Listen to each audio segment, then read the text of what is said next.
ঘোষণাপত্রটা আপনি পড়েছেন, এইখানে আমরা আমাদের ডক্টর ইউনূসকে পাই নাই। আপনাকে মনে হয়েছে যে রাজনৈতিক দলগুলো সবাই মিলে লিখে দিয়ে আপনাকে দিয়ে পড়িয়ে নিয়েছে। সরকারের কয়েকটা অংশজন আমাদেরকে বলেছে যে বড় দুই একটা রাজনৈতিক দল তারা এই ঘোষণাপত্রের ওয়ার্ডিং এখান থেকে একটু চেঞ্জ হয়ে গেলে তারা এই প্রোগ্রামে অংশগ্রহণ করবে না। মুহাম্মদ আলী জিন্নার বোন ফাতেমা জিন্না নির্বাচন করেছেন, তাকে আইয়ুব খানের বিরুদ্ধে জয় করবার জন্য শেখ মুজিব দিনরাত 24 ঘন্টা কাজ করেছে। শাহবাগের জঘন্যতম মব দিয়ে এই বাঙালি জাতীয়তাবাদের নামে আমাদের দেশে বিচারিক হত্যাকাণ্ডকে সব থেকে বড় লেজিটিমেসি দেওয়া হয়েছে। এই ইন্টারিমের একমাত্র ডক্টর ইউনূস ছাড়া অন্য কোনো উপদেষ্টাকে বর্তমান শহীদ পরিবার বা আপামর জনতা আর বাংলাদেশের বলে বিশ্বাস করতে পারেন না। এটা হলো বাংলাদেশের সব থেকে বড় সংকট। সুতরাং আমার পাশে আজকে শহীদ পরিবার দুজন বসবার কথা ছিল, প্রচণ্ড জ্যামের কারণে তারা একটু দেরি হয়েছে। তো আপনাদেরকে আজকে আমরা যা বলছি, এটা বাংলাদেশের এই প্রায় ১৫০০ শহীদ, অগণিত আহত যোদ্ধা এবং বাংলাদেশের আপামর মানুষের প্রতিনিধিত্ব করে, আমরা গায়ের জোরে প্রতিনিধিত্ব বলছি না, আমাদের জবান মানুষের কাছে ম্যাচ করে কিনা এটা আপনারা নিশ্চয়ই সামাজিক যোগাযোগের মাধ্যমে তো এই রিয়াকশনটা পাবেন। তো আপনাদেরকে একটু শুধু ঘোষণাপত্র নিয়ে আমরা অনেক বড় ফিডব্যাক দিব না। সবার আগে আপনারা বলি, আপনারা জানেন কোনো অরাজনৈতিক পাটাতন থেকে এই ঘোষণাপত্র ৩৬ জুলাইয়ের মধ্যে হতেই হবে। এই জন্য আমরা একটা ছোট প্রেশার গ্রুপ হিসেবে আমাদের তরফে এমন কিছু নাই যা আমরা করি নাই। যে কোনোভাবেই হোক তারা একটা ঘোষণাপত্র দিয়েছেন। এই ঘোষণাপত্রের ঐতিহাসিক যে জায়গা, তারা সংসদ ভবনের সামনে দাঁড়িয়ে দিয়েছেন। বৃষ্টির মধ্যে হাজার হাজার মানুষ সেখানে উপস্থিত হয়েছে।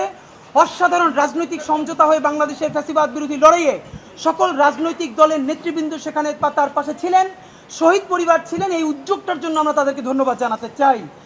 কিন্তু এরপরে যেটা আমাদের অত্যন্ত কনসার্নের ব্যাপার, আপনারা জানেন এই ঘোষণাপত্রের জবান কিভাবে হবে, এই ঘোষণাপত্রে মানুষের শরিকানা কেমনে নিশ্চিত হবে, এইটা জানবার জন্য ৩ তারিখ, অগস্টের ৩ তারিখ আমরা সরকারের দুজন উপদেষ্টার সাথে জুলাইয়ের বিভিন্ন স্টেক হোল্ডাররা বসেছিলাম একটি সরকারি মিটিংয়ে। সেই সরকারি মিটিংয়ে আমরা উপদেষ্টাদেরকে জিজ্ঞেস করেছি যে এইখানে যে আমাদের দীর্ঘ ২০০ বছরের ব্রিটিশ বিরোধী লড়াই, যার চূড়ান্ত আকাঙ্ক্ষার প্রতিফলন ঘটেছে আমাদের মহান ১৯৪৭ সনের আজাদির মধ্য দিয়ে, তার সুনির্দিষ্ট তাকে স্বীকৃতি আছে কিনা। আমাদেরকে উপদেষ্টারা বলেছেন যে হ্যাঁ, ব্রিটিশ বিরোধী লড়াই থেকে শুরু করে সমস্ত সিগনিফিকেন্ট ইস্যুর স্বীকৃতি আছে এবং তারা আমাদেরকে নিশ্চিত করেছেন। আমরা হতাশ হয়েছি, আমরা বলতে চাই না, বলতে খারাপ লাগে যে উপদেষ্টারা আমাদের সাথে মিথ্যা বলেছেন। আমরা ড্রাফট দেখতে চেয়েছিলাম, তারা বলেছে বিশেষ কারণেই যাতে আমরা ড্রাফটটা না দেখি, তার আমরা যেন ট্রাস্ট করি। আমরা আজকে আপনাদের সামনে বলতে চাই, প্রধান উপদেষ্টার সেদিনকে বক্তৃতাটা আমরা অন্যভাবে বারবার দেখেছি। আপনাকে প্রধান উপদেষ্টা মহোদয়, আপনি কিভাবে দ্য ওয়ে ইউ টক, আপনার বডি ল্যাঙ্গুয়েজ, আপনি কোনটা স্পন্টেনিয়াসলি বলেন, কোনটা ইম্পোস্ট, এটা বোঝা যায় আপনার কথায়। পুরো যে বক্তৃতাটা, যে স্টেটমেন্টটা, যে ঘোষণাপত্রটা আপনি পড়েছেন, এইখানে আমরা আমাদের ডক্টর ইউনূসকে পাই নাই। আপনাকে মনে হয়েছে যে রাজনৈতিক দলগুলো সবাই মিলে লিখে দিয়ে আপনাকে দিয়ে পড়িয়ে নিয়েছে, কারণ আপনার যে স্পন্টেনিয়াস রিডিং, আপনি যেভাবে কথা বলেন, যেই আর্টিফিশিয়াল কোনো আর্টিকুলেশন ছাড়া কথা বলেন, আমরা সেটা পাই নাই। আমাদের মনে হয়েছে যে আপনি পড়ে শেষ করতে পারলেই বাঁচেন।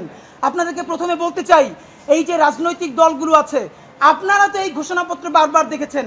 সরকারের কয়েকটা অংশজন আমাদেরকে বলেছে যে বড় দুই একটা রাজনৈতিক দল তারা এই ঘোষণাপত্রের ওয়ার্ডিং এখান থেকে একটু চেঞ্জ হয়ে গেলে তারা এই প্রোগ্রামে অংশগ্রহণ করবে না। তাহলে সেই রাজনৈতিক দল বিএনপি, জামাত ইসলামী, এনসিপি, সবাইকে প্রশ্ন করছি, আপনারা সবাই মিলেই কি ১৯৪৭ সালকে খারিজ করে দিয়েছেন?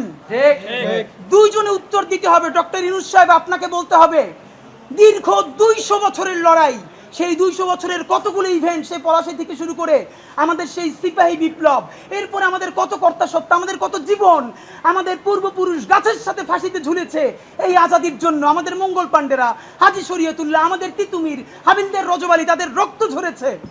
তার স্বীকৃতি আপনারা এখানে শুরু করেছেন শুধু এটা বলে যে যেহেতু উপনিবেশবাদী লড়াইয়ের সুদীর্ঘকালের ধারাবাহিকতা, এই যে উপনিবেশবাদী লড়াইয়ের সুদীর্ঘকালের ধারাবাহিকতা, এই ধারাবাহিকতা থেকে যে একটা রাষ্ট্র বাসনার প্রথম অর্জন আমাদের ১৯৪৭, সেই ৪৭-এর কে বিরোধিতা করেছে? ইভেন শেখ মুজিব করেছে।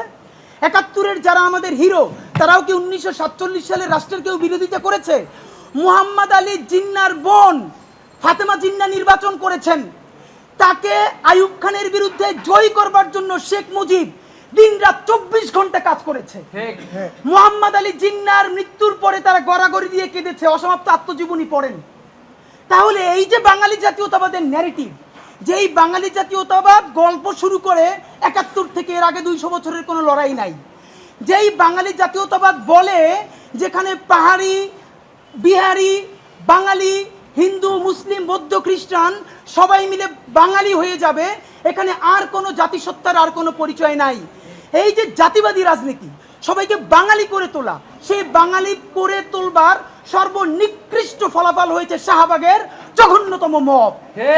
সেই শাহবাগের জঘন্যতম মব দিয়ে এই বাঙালি জাতীয়তাবাদের নামে আমাদের দেশে বিচারিক হত্যাকাণ্ডকে সব থেকে বড় লেজিটিমেসি দেওয়া হয়েছে। অদ্ভুত, আমরা কি দেখলাম আমাদের এই ঘোষণাপত্রে সেই যে বাঙালি জাতীয়তাবাদের বয়ান, তারই মনে হয় যেন একটা কন্টিনিউশন করা হয়েছে।